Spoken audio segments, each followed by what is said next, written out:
ओम शांति। 6 अप्रैल 2024 के ईश्वरीय महावाक्य हैं। आज के मधुर मुरली का सार।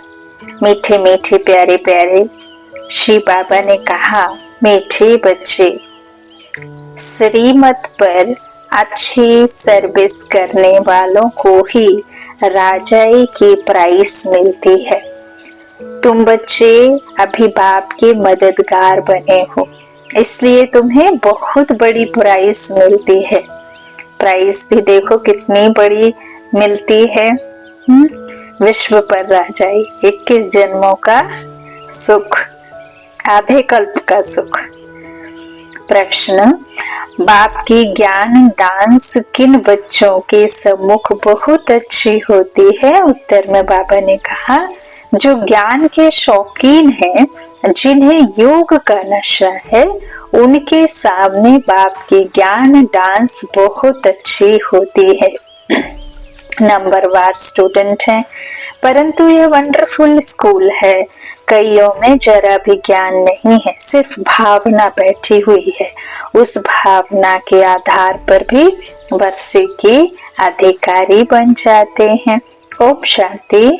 रूहानी बच्चों को रूहानी बाप समझाते हैं। इसको कहा जाता है रूहानी ज्ञान व स्पिरिचुअल नॉलेज। स्पिरिचुअल नॉलेज सिर्फ एक बाप में ही होती है और कोई भी मनुष्य मात्र में रूहानी नॉलेज होती नहीं। आध्यात्म का मतलब होता ही है आत्मा का ज्ञान, हमारे आत्मा का अध्याय, जो परमात्मा आकर हमें पढ़ाते हैं। ये लेसन, ये पाठ सिर्फ परम पिता परमात्मा ही पढ़ा सकते हैं। स्पिरिचुअल नॉलेज सिर्फ एक बाप में ही होती है और कोई भी मनुष्य मात्र में रूहानी नॉलेज होती नहीं। रूहानी नॉलेज देने वाला ही एक है, जिसको ज्ञान का सागर कहा जाता है। हर एक मनुष्य में अपनी अपनी खूबी होती है ना। बैरिस्टर बैरिस्टर है, डॉक्टर डॉक्टर है। हर एक की ड्यूटी पार्ट अलग अलग है। हर एक की आत्मा को अपना अपना पार्ट मिला हुआ है और अविनाशी पार्ट है। कितनी छोटी आत्मा है, वंडर है ना।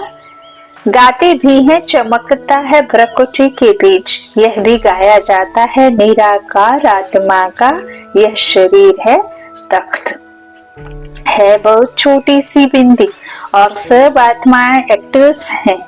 एक जन्म के फीचर्स ना मिले दूसरे से, एक जन्म का पार्ट ना मिले दूसरे से। किसको भी पता नहीं है कि हम पास्ट में क्या थे, फिर फ्यूचर में क्या होंगे। यह बाप ही संगम पर बैठ समझाते हैं।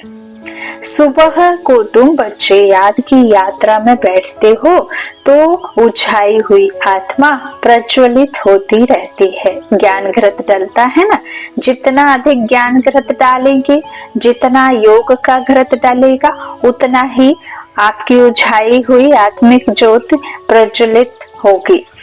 बाबा कहते क्योंकि आत्मा में बहुत जंक लगी हुई है। बाप सोनार का भी काम करते हैं। पतित आत्माएं जिनमें खाद पड़ती है, उनको प्योर बनाते हैं। खाद पड़ती तो है ना, चांदी, तांबा, लोहा आदि नाम भी ऐसे हैं। गोल्डन इज, सिल्वर इज, सतो प्रधान, सतो रजो तमो। यह बातें और कोई भी मनुष्य गुरु नहीं समझाएंगे। बाबा कहते एक सतगुरु ही समझाएंगे। सतगुरु का अकाल तख्त कहते हैं ना, उस सतगुरु को भी तख्त चाहिए ना। जैसे तुम आत्माओं को अपना अपना तख्त है, उनको भी तख्त लेना पड़ता है। कहते हैं मैं कौन सा तख्त लेता हूँ, यह दुनिया में कोई को भी पता नहीं है। वह तो नेति नेति कहते आए हैं, हम नहीं जानते हैं। तुम बच्चे भी समझते हो, पहले हम कुछ भी नहीं जानते थे। जो कुछ भी नहीं समझते हैं, उनको बेसमझ कहा जाता है। बाबा कहते भारतवासी समझते हैं हम बहुत समझदार थे, विश्व का राज्य भाग्य हमारा था, अब बेसमझ बन पड़े हैं। बाप कहते हैं तुम शास्त्र आदि भल कुछ भी पढ़े हो, यह सब अब भूल जाओ, छूटे तो छोड़ो, छोड़े, है ना। बाबा क्या कहते हैं, जब आप छोड़ोगे तभी तो छूटेगा ये पुरानी दुनिया का मोह, पुरानी दुनिया से नाता, है ना, इस पुराने तन से नाता। तोड़ोगे तो टूटेगा, है ना, नहीं तोड़ोगे तो नहीं टूटेगा। अब जो भी आपने पढ़ाई करी है, बाबा कहते हैं उस सब को भूल जाओ, सिर्फ एक बाप की सुनो, बाकी सबकी अनसुनी करो। एक कान है दूसरे कान से निकाल दो, क्योंकि दूसरा कान इसीलिए बनाया, लेकिन परमात्मा की बातों को सुन करके निकालने के लिए नहीं है, उसे रखना है ना। स्वरूप बन प्रत्यक्ष हो, सबको बताना है। तो इस तरह अब बेसमझ बन पड़े हैं। बाप कहते हैं तुम शास्त्र आदि कुछ भी पढ़े हो, यह सब अब भूल जाओ, सिर्फ एक बाप को याद करो। गृहस्थ व्यवहार में भी फल रहो। सन्यासियों के फॉलोअर्स भी अपने अपने घर में रहते हैं, कोई कोई सच्चे फॉलोअर्स होते हैं तो उनके साथ रहते हैं, शिष्य बन जाते हैं, बाकी कोई कहाँ रहते हैं। तो यह सब बातें बाप बैठ समझाते हैं। इसको कहा जाता है ज्ञान की डांस। योग तो है साइलेंस, ज्ञान की होती है डांस। योग में तो बिल्कुल शांत रहना होता है, डेड साइलेंस कहते हैं ना, 3 मिनट डेड साइलेंस, परंतु उसका भी अर्थ कोई जानते नहीं। सन्यासी शांति के लिए जंगल में जाते हैं, परंतु वहां थोड़े ही शांति मिल सकती है। एक कहानी भी है, रानी का हार गले में, यह मिसाल है शांति के लिए। रानी का गले में हार दिखाते ना, वो पूरे ढूंढती रहती है पूरे जहान में, फिर उसे बताते हैं कि आपके गले में ही है ना, भूल जाती वो ढूंढती। ऐसे ही जैसे मृग नयनी कहते ना, हिरण अपना कस्तूरी मृग खुशबू के लिए दौड़ भाग करता है जंगल में, लेकिन असल में वो उसके अंदर ही रहती है। ऐसे ही आत्मा का निज जो स्वरूप है, स्वस्वरूप, वो है ही शांत, और गले का हार शांति है।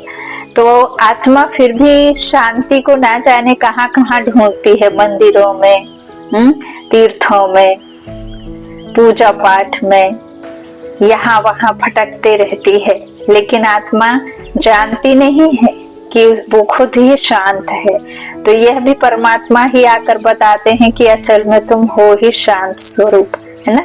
तो इस तरह बाबा कहते हैं कि इस तरह रानी के हार गले में मिसाल है शांति के लिए। जो तुम ढूंढ रहे हो वो तुम्हारा ही हार है गले का, तुम्हारा ही जेवर है। तो बाबा कहते हैं अब यहाँ भी ऐसे ही है ना कि फॉलोअर्स गुरु को फॉलो करते हैं, लेकिन कुछ एक रहते हैं, बाकी तो वो अपने अपने घर में ही रहते हैं। तो ऐसे ही परमात्मा कहते हैं अब सभी बच्चे जो भी बाबा के हैं वो जाकर के मधुबन में तो नहीं रह सकते, कुछ एक हैं, है ना, लेकिन सभी नहीं रह सकते। तो ऐसे ही बाबा कहते बाप इस समय जो बातें समझाते हैं वह दृष्टांत फिर भक्ति मार्ग में चले आते हैं। बाप इस समय पुरानी दुनिया को बदल नई दुनिया बनाते हैं, तमो प्रधान से सतो प्रधान बनाते हैं, यह तो तुम समझ सकते हो। बाकी यह दुनिया ही तमो प्रधान पतित है, क्योंकि सब विकारों से पैदा होते हैं। देवताएं तो विकार से पैदा नहीं होते, उनको कहा जाता है संपूर्ण निर्विकारी दुनिया। वॉइसलेस वर्ल्ड अक्षर कहते हैं, परंतु उनका अर्थ नहीं समझते। तुम ही पूज्य सो पुजारी बने हो। बाबा के लिए कभी ऐसे नहीं कहा जाता। बाप कभी पुजारी बनते नहीं, क्योंकि बाप तो जन्म लेते नहीं, बाप तो अवतरित होते हैं। तो बाबा कहते मनुष्य तो कण कण में परमात्मा कह देते हैं। तब बाप कहते हैं भारत में जब जब ऐसी धर्म ग्लानि होती है वो लोग तो सिर्फ ऐसे ही श्लोक पढ़ लेते हैं, अर्थ कुछ भी नहीं जानते। वह समझते हैं शरीर ही पतित बनता है, आत्मा नहीं बनती है। जबकि शरीर यदि पतित बनता होता तो ये शरीर जब ना मृत हो जाता है, आत्मा शरीर को छोड़ देती है और जब इसे अग्नि में 5 तत्वों में विलीन कर दिया जाता है तो फिर सभी चीजें उसी के साथ चली जाएं, है ना। लेकिन ऐसा नहीं है, क्योंकि आत्मा में जाता है तो आत्मा संस्कार लेके जाती है और जैसे ही आत्मा दूसरा जन्म लेकर बड़ी होती है वैसे ही वही कर्म करने लग जाते। तो ऐसे 5 फोल्डर बाबा ने बताए हैं आत्मा के, कि एक तो जो तुम्हारा ओल्ड बर्थ से होता है। अब ओल्ड बर्थ माना ऐसा जरूरी नहीं है कि आपका जो ये जन्म है और आपका एक और जन्म हुआ होगा, नहीं, आपके बहुत जन्म हुए होंगे। आपकी आत्मा के ना जाने कितने बार कितने एज हुई होगी, कितने माता पिता बदले होंगे, तो वो हम नहीं कह सकते। तो आपके इतने सारे ओल्ड बर्थ हुए होंगे, उसके साथ वाले संस्कार। फिर माँ के गर्भ में जब होते हैं तो माँ जो जो सोचती है, जो जो चिंतन करती है, वो सब बच्चे में आते हैं गुण।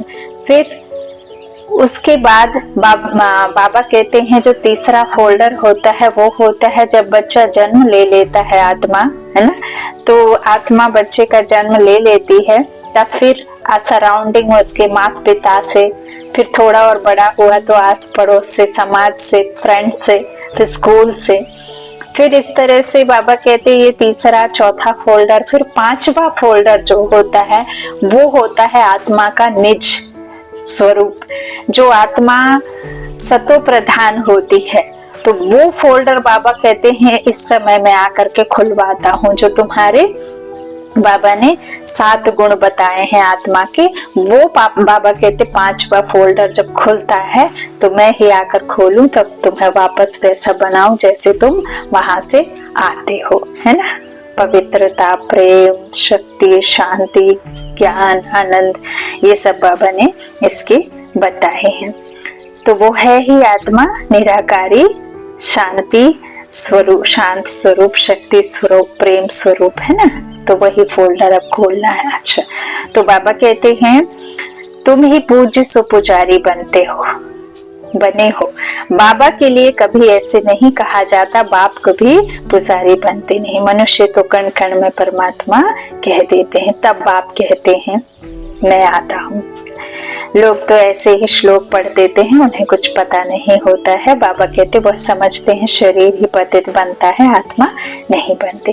बाप कहते हैं पहले आत्मा पतित बनी है तब शरीर भी पतित बना है। सोने में ही खाद पड़ती है तो फिर जेवर भी ऐसा बनता है, परंतु वह सब है भक्ति मार्ग में।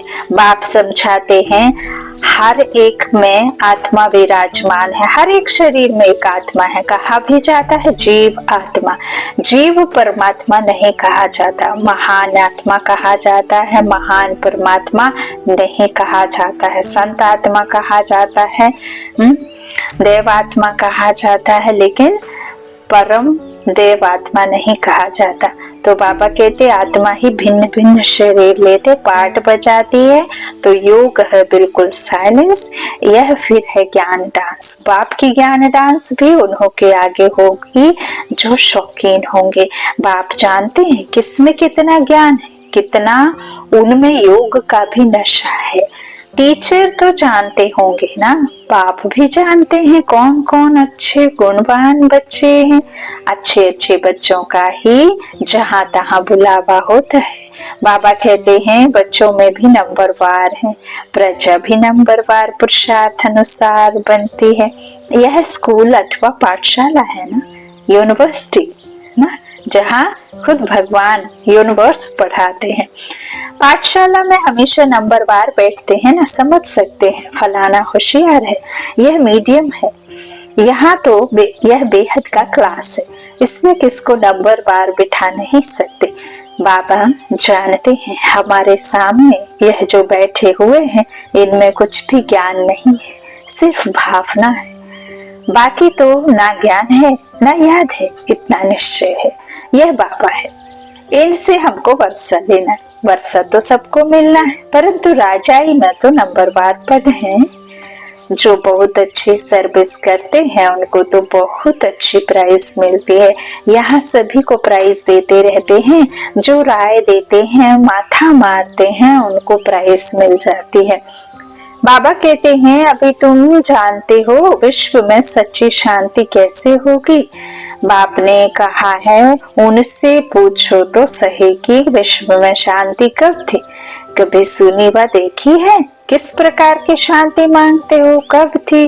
तुम प्रश्न पूछ सकते हो क्योंकि तुम जानते हो। जो प्रश्न पूछे और खुद ना जानता हो तो उनको क्या कहेंगे। तुम अखबारों द्वारा पूछो कि किस प्रकार की शांति मांगते हो। शांति धाम तो है जहाँ हम सब आत्माएं रहती हैं। बाप कहते हैं एक तो शांति धाम को याद करो, दूसरा सुख धाम को याद करो। एक आंख में शांति धाम, एक आंख में सुख धाम, है ना। तो बाबा कहते हैं सृष्टि के चक्र का पूरा ज्ञान ना होने कारण कितने का पोड़े आदि लगा दिए हैं। तुम बच्चे जानते हो हम डबल सिताज बनते हैं। हम देवता थे, अब फिर मनुष्य बनी है। देवताओं को देवता कहा जाता है, मनुष्य नहीं, क्योंकि दैवी गुणों वाले हैं ना। जिनमें अवगुण है वह कहते हैं मुझ निर्गुण हारे में कोई गुण ना है।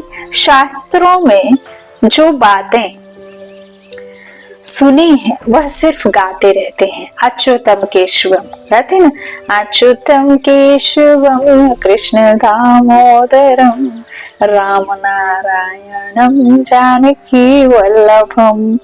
पता है नहीं है कि कौन है वल्लभम, कौन गोपी वल्लभ है, कौन राम है, कौन हरि है। तो बाबा कहते जैसे तोते को सिखलाया जाता है, कहते हैं बाबा आकर हम सबको पावन बनाओ। ब्रह्मलोक को वास्तव में दुनिया नहीं कहेंगे, वहां तुम आत्माएं रहती हो। वास्तव में पाठ बजाने की दुनिया यही है, वह है शांति धाम। बाप समझाते हैं मैं बैठ तुम बच्चों को अपना परिचय देता हूँ। मैं आता ही उसमें हूँ जो अपने जन्मों को नहीं जानते। बाबा कहते यह भी अभी सुनते हैं, मैं इनमें प्रवेश करता हूँ। ब्रह्मा बाबा भी अभी सुनते हैं, उनको भी मैंने ही बताया है कि मैं तुम्हारे तन में आया था, आऊंगा, आता रहूंगा। आया था। तो ये बाबा कहते कल्प कल्प में संगम पर इस देह का आधार लूंगा। ये रथ, ये बैल, लीज कहो, धार कहो, रथ कहो, बैल कहो, जो भी कह लो। तो बाबा कहते हैं इस देह में मैं आता हूँ, इसका भी राज मैंने इन्हें बैठकर बताया, इनका परिचय भी इनको मैंने ही दिया। तो बाबा कहते मैं आता हूँ, इनको बताता हूँ, यह भी अभी सुनते हैं। मैं इनमें प्रवेश करता हूँ। पुरानी पतित दुनिया रावण की दुनिया है। जो नंबर 1 पावन था वही फिर नंबर लास्ट पतित बना है। बाबा कहते उनको अपना रथ बनाता हूँ। फर्स्ट सो लास्ट में आया है, फिर फर्स्ट में जाना है। चित्र में भी समझाया है। ब्रह्मा द्वारा मैं आदि सनातन देवी देवता धर्म की स्थापना करता हूँ। ऐसे तो नहीं कहते हैं देवी देवता धर्म में आता हूँ। जिस शरीर में आकर बैठते हैं वही फिर जाकर नारायण बनते हैं। विष्णु कोई और नहीं है, लक्ष्मी नारायण अथवा राधे कृष्ण की जोड़ी कहो।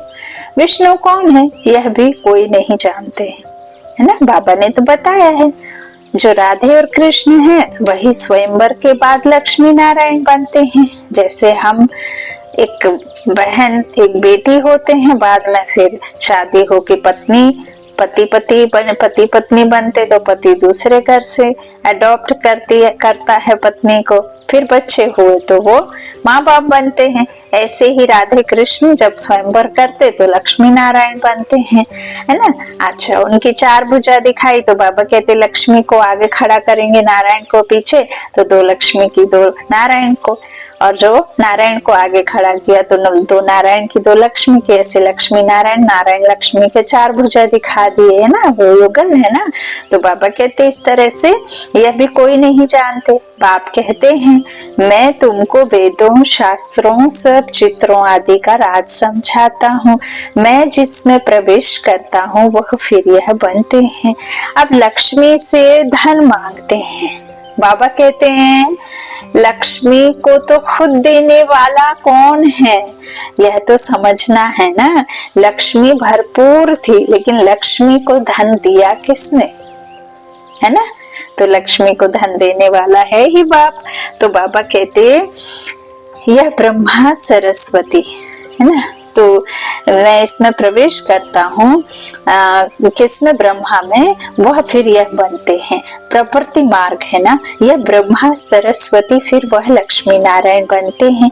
इनमें ब्रह्मा में मैं प्रवेश कर ब्राह्मणों को ज्ञान देता हूँ। ब्रह्मा मुख वंशावली है ना, शिव बाबा ने जो इनको अडॉप्ट किया वो ब्रह्मा मुख वंशावली ब्राह्मण बच्चे कहलाए। और ब्राह्मण ऐसे नहीं कि सात्विक भोजन, सात्विक कपड़े से सरल जीवन जीना या सफेद वस्त्र धारण कर लेना, उनको ही ब्राह्मण कहते हैं। नहीं, बाबा कहते वो सब तो ठीक है, खाना सात्विक हो, रहना सहना रहना सब कुछ सात्विक हो, लेकिन यदि आपकी आत्मा में 5 विकार की जंक जमी हुई है, चढ़ी हुई है, काम क्रोध मोह लोभ अहंकार द्वेष घृणा, अब तो कितने कुछ हो गए हैं, यदि इन सब की आपकी आत्मा पर छाया भी है तो उन्हें ब्राह्मण नहीं कहेंगे। ब्राह्मण अर्थात जो खुद को सिर्फ और सिर्फ आत्मा निश्चय चैतन्य शक्ति समझते हैं, वही असल में ब्राह्मण है। तो इसीलिए बाबा कहते हैं ब्राह्मणों की माला का गुणगान नहीं है, क्योंकि उनकी स्थिति ऊपर नीचे होती रहती है। बाबा कहते हैं तो इसलिए ब्राह्मण वो नहीं जो सात्विक रहे, ब्राह्मण वो है जो चैतन्य आत्मा खुद को विकारों से दूर रखें, टच भी ना होने पाए। तो बाबा कहते मैंने इस ब्रह्मा के द्वारा तुम बच्चों को, ब्राह्मण बच्चों को किसने लिया, शिव बाबा ने अडॉप्ट किया, है ना। तो इनके मुख वंशावली इसीलिए ब्राह्मण हुए। तो बाबा कहते मैं इस ब्रह्मा में प्रवेश करता हूँ, फिर ब्राह्मणों को ज्ञान देता हूँ। तो यह ब्रह्मा भी सुनते हैं, यह फर्स्ट नंबर में सुनते हैं। यह है बड़ी नदी ब्रह्मपुत्रा।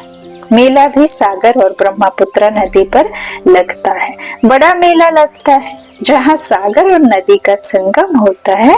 मैं इसमें प्रवेश करता हूँ। दिखाते हैं ना, सारे तीर्थ बार बार, गंगा सागर एक बार, ऐसा कुछ है ना कहावत। तो बाबा कहते हैं देखो कल्प में एक बार है गंगा सागर, तो ब्रह्मपुत्रा नदी और मैं सागर, है ना, ज्ञान सागर। तो इनका मेला दिखाते हैं। तो मेल होता है मेरा और ब्रह्मा का, तो मेला भी सागर और ब्रह्मपुत्रा नदी पर लगता है। कितना बड़ा गुहा राज बाबा बताते हैं। सब भक्ति का बाबा यहाँ हमें निचोड़ और यथार्थ समझाते। बाबा कहते जहाँ सागर और नदी का संगम होता है मैं इसमें प्रवेश करता हूँ। वह बनते हैं।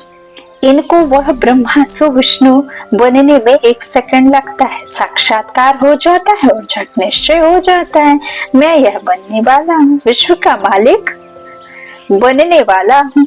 तो यह गदाई क्या करेंगे, सब छोड़ देते हैं। ब्रह्मा बाबा ने सेकंड में सब छोड़ दिया। तुमको भी पहले मालूम हुआ बाबा आया हुआ है, यह दुनिया खत्म होने वाली है, तो झट भागे।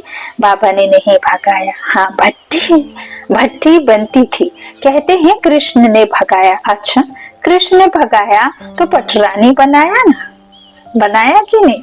गोपी बल्लभ बाप ने जिन बच्चों को भी अपने ओर, अपने करंट से, अपने प्यार से, अपने पवित्रता से, अपने जितना भी बाबा के में गुण है, जो प्यार है ना, निष्काम निराकार निरहंकारी बाप ने जब हमें अपनी ओर खींचा तो फिर हमें बनाया भी क्या, सचमुच विश्व का राजा रानी बनाया, तो भगाया तो पटरानी बनाया ना। तो इस ज्ञान से विश्व के महाराजा महारानी बनते हो, यह तो अच्छा ही है, इसमें गाली खाने की दरकार नहीं। फिर कहते हैं कलंक जब लगते हैं तभी कलंगीधर बनते हैं। कलंक लगते हैं शिव बाबा पर, आत्मा कितनी गिलानी करते हैं, कहते हैं हम आत्मा सो परमात्मा, परमात्मा सो हम आत्मा।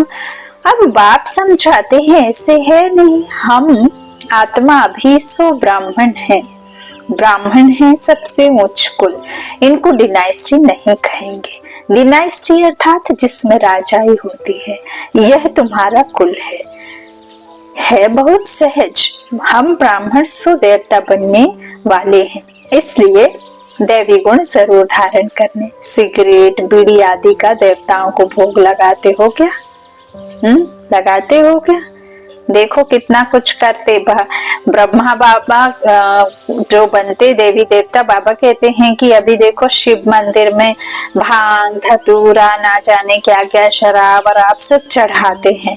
बाप तो कहते हैं मैं तो कुछ भी ऐसे नहीं करता, तुम करते हो। तुमको छोड़ना है विकार, विकारों का दान दोगे तो ग्रहण आत्मा पर लगेगा, छूटेगा।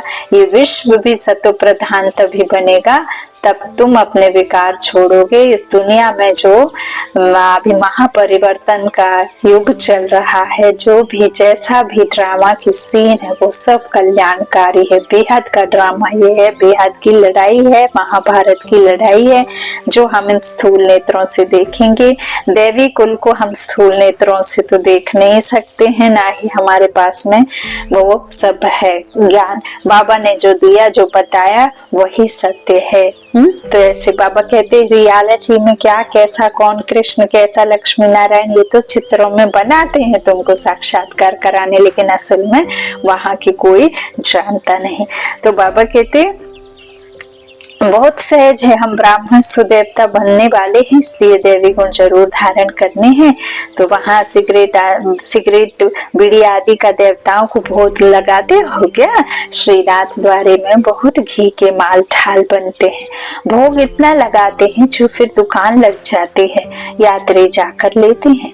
मनुष्यों की बहुत भावना रहती है। सतयुग में तो ऐसी बातें होती नहीं, ऐसी मक्खियां आदि होंगी नहीं जो किसी चीज को खराब करे, ऐसी बीमारी आदि वहां होती नहीं। बड़े आदमियों के पास सफाई भी बहुत होती है, वहां तो ऐसी बातें ही नहीं होती। रोग आदि होते नहीं। बाबा कहते रोग नहीं होंगे तो डॉक्टर नहीं होंगे, वैद्य कोई भी नहीं चाहिए होगा, है ना। और इस तरह से जब कोई भी सामान, अब देखो बाबा कहते लाइट भी नहीं रहेगी, क्योंकि हीरे के महल आदि रहेंगे तो लाइट की क्या जरूरत होगी। हाँ, बिजली आदि तो होगी नहीं वहां पे। अब शक्कर तो होगी नहीं, पानी इतना मीठा होगा। अब ये जो हम स्वाद बनाने के लिए गार्लिक जिंजर ये वो जो भी इस्तेमाल करते हैं वहां पे तो स्वाद ही स्वाद है, तो ये सब की दरकार ही नहीं है। दुनिया भर के मसाले है ना जिससे स्वास्थ्य खराब हो, तो सब कुछ बाबा कहते हैं इतना प्यारा इतना अच्छा, आप कितना इमेजिन करेंगे उससे कहीं अधिक वहां सुख और वहां की दुनिया खुश मिजाज दुनिया होगी। तो बाबा कहते ऐसी मक्खियां आदि होंगी नहीं जो किसी चीज को खराब करें, ऐसी बीमारी आदि वहां होती नहीं। बड़े आदमियों के पास सफाई भी बहुत है, वहां तो ऐसी बातें ही नहीं होंगी। तो यह सब बीमारियां द्वापर से निकलती हैं, बाप आकर तुमको एवर हेल्दी बनाते हैं। तुम पुरुषार्थ करते हो बाप को याद करने का, जिससे तुम एवर हेल्दी बनते हो। आयु भी बड़ी होती है, कल की बात है 150 वर्ष आयु थी ना, अभी तो 40-45 वर्ष एवरेज है, क्योंकि वह योगी थे, यह भूखी हैं। तुम राज योगी राज ऋषि हो, इसलिए तुम पवित्र हो, परंतु यह है पुरुषोत्तम संगम युग, मास या वर्ष नहीं। बाप कहते हैं मैं कल्प पुरुषोत्तम संगम युग युग आता हूँ। बाप रोज रोज समझाते रहते, फिर भी कहते हैं एक बात कभी नहीं बोलना, पावन बनना है तो मुझे याद करो।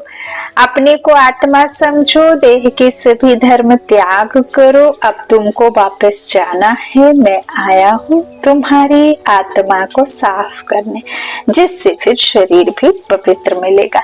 यहाँ तो विकार से पैदा होते हैं, आत्मा जब संपूर्ण पवित्र बनती है तब तुम पुरानी जुत्ती को छोड़ते हो, फिर नई मिलेगी। तुम्हारा गायन है वंदे मातरम, तुम धरती को भी पवित्र बनाती हो।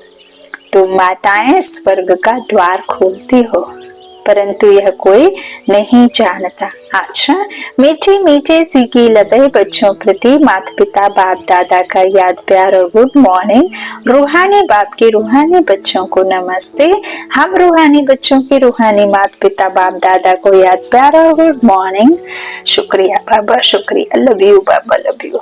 धारणा के लिए मुख्य सार। पहला, बाबा ने कहा आत्मा रूपी ज्योत को प्रज्वलित करने के लिए सवेरे सवेरे याद की यात्रा में बैठना है।